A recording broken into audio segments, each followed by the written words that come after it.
क्या आप लोग जानते हैं उत्तराखंड में पिछले 25 सालों में लगभग 2,02,081 हमले हुए हैं और इन हमलों में लगभग 2009 लोग घायल हुए हैं और 71 लोगों की मौत हुई है। और ये हमला पता है किसने किया है?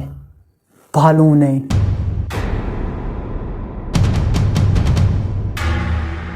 बच्चे को भालू उठा ले गया और यहाँ बच्चा प्लेग्राउंड में खेल रहा था।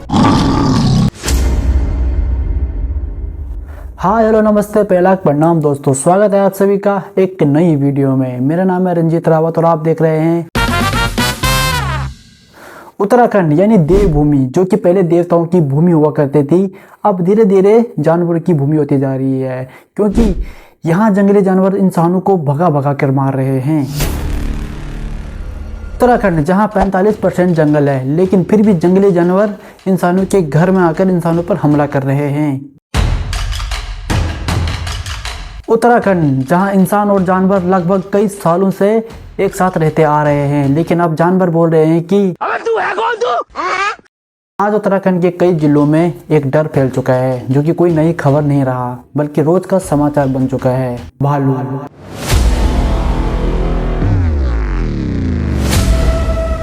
भालुओं के हमले लगातार बढ़ रहे हैं। दिसंबर में भालुओं के हमलों की जो शुरुआत हुई, अलग अलग जिलों में लगातार बढ़ती गई। अब भालू अब जंगल में नहीं रह रहे हैं भाई। पौड़ी, टिहरी, पोखरी, चमोली और भी उत्तराखंड के कई जिलों में लगातार भालू के हमले सामने आ रहे हैं। कुछ इलाकों में तो एक ही भालू एक के बाद एक कई लोगों पर हमला कर चुका है और पालतू जानवरों को तो न जाने कितने मार चुका है।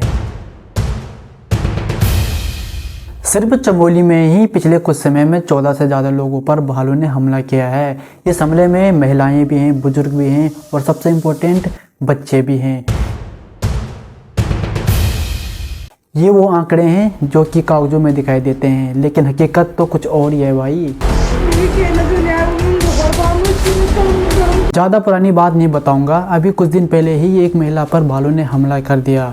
वो महिला ना तो किसी घने बड़े जंगल में गई थी और ना ही उसने किसी जानवर को छेड़ा था। वो बस रोज़ की तरह डेली का काम कर रही थी, पर अचानक कहीं से भालू आया और उस पर हमला कर दिया। भाई साहब वो मरते मरते बची है, क्योंकि तब तक गांव वाले आ गए थे और किसी तरह से उसको बचाया। वो तो बच गई, लेकिन गांव में डर का माहौल और ज़्यादा बढ़ गया है। पहाड़ों में लड़कियां बहुत काम करती हैं, जैसे कि जंगल से लकड़ी लाना, घास पात लाना और खेतों में काम करना, और यही वजह है कि भालू के हमले में महिलाएं ज़्यादा शिकार हो रही हैं। और ये सिर्फ एक घटना नहीं है, ऐसी घटनाएं रोज़ होती हैं। और सबसे इम्पोर्टेंट और सबसे डरावनी बात यह है कि भालू स्कूल के बच्चों पर भी हमला कर रहा है। बताया जा रहा है कि पोखरी इलाके में भालुओं का आतंक है। 2 दिन पहले भी भालू एक बच्चे को उठाकर ले जाने की कोशिश कर चुका है। चमोली में एक भालू तो सीधा स्कूल के पास ही पहुंच गया है और स्कूल के आंगन से एक बच्चे को उठाकर जंगल की ओर ले जाने लगा। वो तो बाद में बाकी बच्चों ने हल्ला किया और फिर आसपास के लोगों ने उस बच्चे को बहुत मुश्किल से बचाया।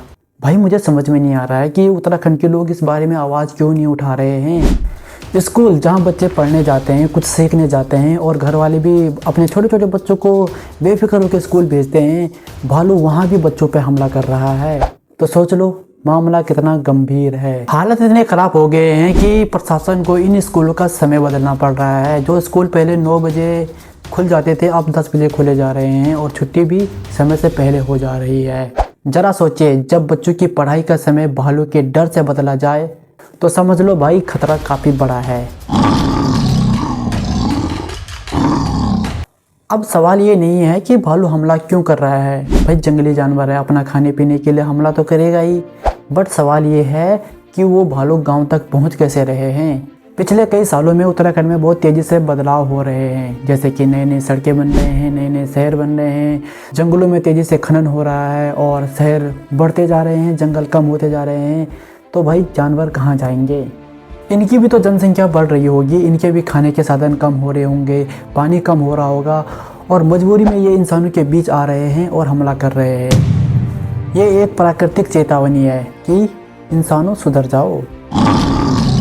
देखिए पहाड़ों में लोग जंगल पर काफ़ी निर्भर रहते हैं, जैसे कि वहाँ से लकड़ी लाना है, घास पात लाना है, लेकिन ये काम हम बहुत समय से कर रहे हैं। लेकिन अचानक ही भालू का हमला कुछ ज़्यादा ही हो रहा है। हर हमले के बाद वन विभाग वाले अलर्ट जारी करते हैं, मुआवजे की बात करते हैं और जांच करते हैं, लेकिन गांव वाले क्या कहना साफ है कि गोली मारो इसे, बट ऐसा तो वन विभाग वाले करेंगे नहीं। अब सोचने वाली बात यह है कि जब महिलाएं सुरक्षित नहीं हैं, छोटे बच्चे सुरक्षित नहीं हैं, तो कल होगा कौन? लड़ाई इंसान और भालू की नहीं है, ये लड़ाई है लापरवाही और जिम्मेदारी की। और ये वीडियो मैं कोई डर फैलाने के लिए नहीं बना रहा हूँ, ये वीडियो मैं इसलिए बना रहा हूँ ताकि हम लोग संभले, सुधरे, समझे कि अगर हम जंगल का नुकसान करेंगे, प्रकृति का नुकसान करेंगे, तो इसकी हमें बहुत बड़ी कीमत चुकानी पड़ेगी। आज यहाँ हो रहा है, कल आपके घर में, आपके गांव में भी हो सकता है। और लास्ट में मैं यही कहूँगा कि जंगल भी हमारा है, गांव भी हमारा है। जंगल भी हमारा है, गांव भी हमारा है। और अगर ये संतुलन ऐसे ही बिगड़ता रहा तो इसमें नुकसान भी हमारा है। तो इस वीडियो को यहीं पे एंड करते हैं। आई होप आपको ये वीडियो पसंद आई होगी। अगर वीडियो पसंद आई तो वीडियो को लाइक करें, वीडियो को ज़्यादा से ज़्यादा शेयर करें और नए हो तो चैनल को सब्सक्राइब करें। मिलते हैं नई वीडियो में, तब तक के लिए जय हिंद।